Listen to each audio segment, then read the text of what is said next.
கர்த்தருக்கு கொடுக்கிற விடயங்கள், நேரம், காலம், தசவா, காணிக்க எதுவா இருந்தாலும் அதுல நாங்க உண்மை உள்ளவர்களா இருக்க வேண்டும் என்று சொல்லி ஆண்டவர் நம்மிடத்தில் நம்மை ஆண்டவர் எதிர்பார்த்து கொண்டிருக்கிறார். அல்லேலூயா. என கர்மான கர்த்தருடைய பிள்ளைகளே, எந்த நிலைமையிலும் எந்த சந்தர்ப்பத்திலும் உண்மையுள்ள மக்களை தேவன் எதிர்பார்க்கிறார்.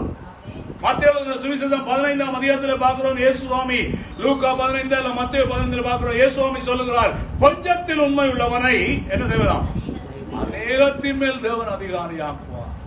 அப்ப ஓசியாவின் ஊடாக, ஓசியா தீர்க்கதரிசியின் ஊடாக இஸ்ரவேல் மக்களை பார்த்து ஆண்டவர் சொல்லுகிறார், எனக்கும் உங்களுக்கும் வழக்கு இருக்கு. ஏனென்றா இஸ்ரவேல் மக்கள் தேசத்துல உண்மை இல்லை.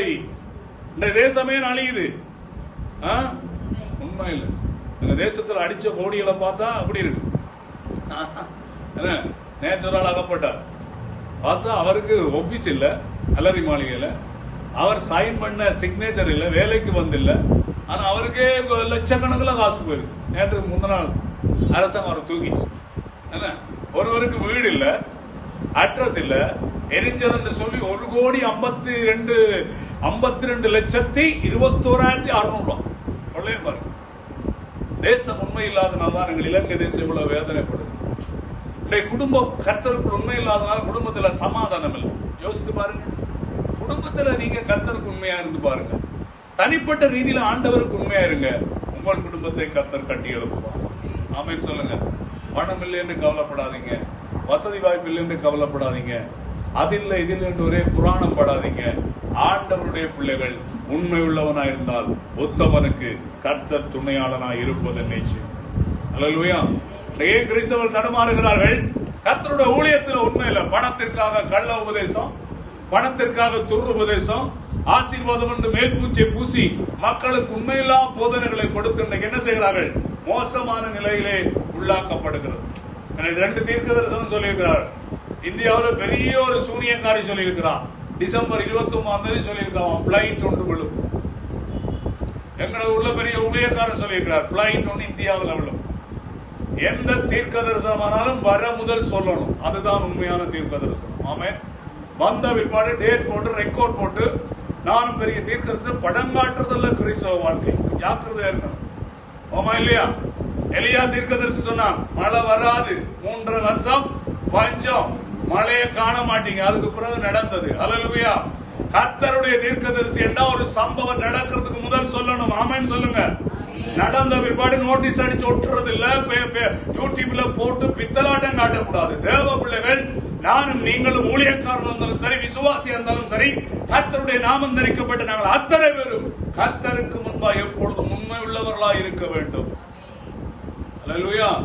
கர்த்தர் கொடுத்த குடும்ப வாழ்க்கையில நாம் உண்மை உள்ளவர்களா இருக்க வேண்டும். கர்த்தர் கொடுத்த ஊழிய அழைப்பில் நாம் உண்மை உள்ளவர்களா இருக்க வேண்டும். சின்ன பிள்ளைகளா இருந்தாலும் அம்மா அப்பா எப்படி இருக்கணும்? உண்மை உள்ளவர்களா இருக்கணும். பாடசாலை படிப்புல நீங்க உண்மை உள்ளவர்களா இருக்கணும். வீட்டில் அட்டகாசம் பண்ணக்கூடாது, வீட்டில் குழப்பம் பண்ணக்கூடாது. ஏனென்றால் ஏசப்பா சொல்றார், நான் இஸ்ரவேல் மக்களுக்கு விரோதமாய் வழக்காடுவேன். நம்ம ஆண்டவர் வழக்காடுவார். அல்லேலூயா. மறந்துடக்கூடாது. எதை விதைக்கிறோமோ அதை என்ன செய்யணும்?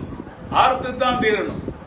சூனியக்காரியா இருந்தாலும், கர்த்தருடைய தீர்க்கதரிசி என்று சொல்லப்படுற ஊழியக்காரன் இருந்தாலும் சரி, எந்த தீர்க்க தரிசனம் ஆனாலும் ஒரு சம்பவம் நடக்க முதல் அறிவிக்கணும். அதுதான் உண்மையான வேதாகம தீர்க்கதரிசியின் அச்சடையாளங்கள். அல்லேலூயா.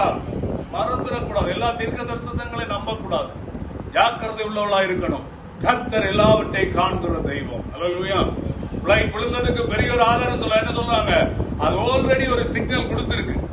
ஏதோ ஒரு பிரச்சனை இருக்கு, பிரச்சனை இருக்கு, பிரச்சனை இருக்குன்னு அது பல நாட்கள் கொடுத்திருக்கு. ஆனா நம்ம ஆட்கள் என்ன செய்யல, கொஞ்சம் மிஸ் பண்ணிட்டாங்க. அதுல எத்தனை பேர் வந்துறாங்க?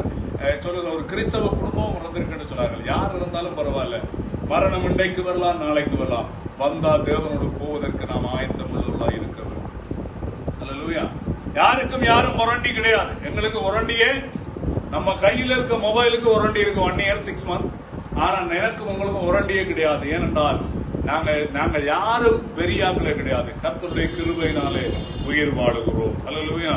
ஆண்டவர் இயேசு நமக்காய் மரித்து 3ஆம் நாள் உயிரோடு எழுந்து நம்மையும் உண்மை உள்ளவர்கள் என்று எண்ணி இந்த அழைப்பையும் இந்த ஊழியத்தை கொடுத்த தேவன் உண்மை உள்ளவராய் இருக்கிறது போல நானும் நீங்களும் உண்மை உள்ளவர்களாய் இருந்தால் கர்த்தர்களை அற்புதமாய் நடத்துவார். அல்லேலூயா. உண்மை உள்ள மனுஷன் பரிபூர்ண ஆசீர்வாதங்களை அவன் தடுமாற வேண்டிய அவசியம் இல்லை. தேசங்களிலே உண்மை இல்லை. உலகத்திலே 850 கிட்டத்தட்ட 850 கோடி மக்கள் வாழுகிறார்கள். மக்கள் மோசமான வேலை செய்கிறார்கள். பெரிய பணக்காரரெல்லாம் நாட்டை அழிப்பதற்கு திட்டம் பண்ணுகிறார். ஆனால் கர்த்தருக்கு முன்பாய் எவரும் எந்த தீமையும் செய்ய முடியாது. எங்கள் ராஜாதி ராஜா கர்த்தாதி கர்த்தர் இன்றைக்கும் ராஜரீகம் பண்ணுகிற தெய்வமாய் நம்மோடு கூட இருக்கிறார். அல்லேலூயா. அதனாலே உண்மையுள்ள விசுவாசியை கர்த்தர் எதிர்பார்க்கிறார். ஆமென் சொல்லுங்க. உண்மையுள்ள ஊழியக்காரனை கர்த்தர் எதிர்பார்க்கிறார். ஆமென் சொல்லுங்க. நானும் நீங்களும் எங்களுடைய வாழ்க்கையில உண்மை உள்ளவர்களாய் இருப்பது நிச்சயமாய் இருந்தால் எங்களை எங்கள் அப்பா அற்புதமாய் நடத்துவது உண்மை. அல்லேலூயா. ஏன் விசுவாசி தடுமாறுகிறது? சில விசுவாசிகள் எனக்கு அதை சூனியம் பண்ணிட்டாங்களோ தெரியல.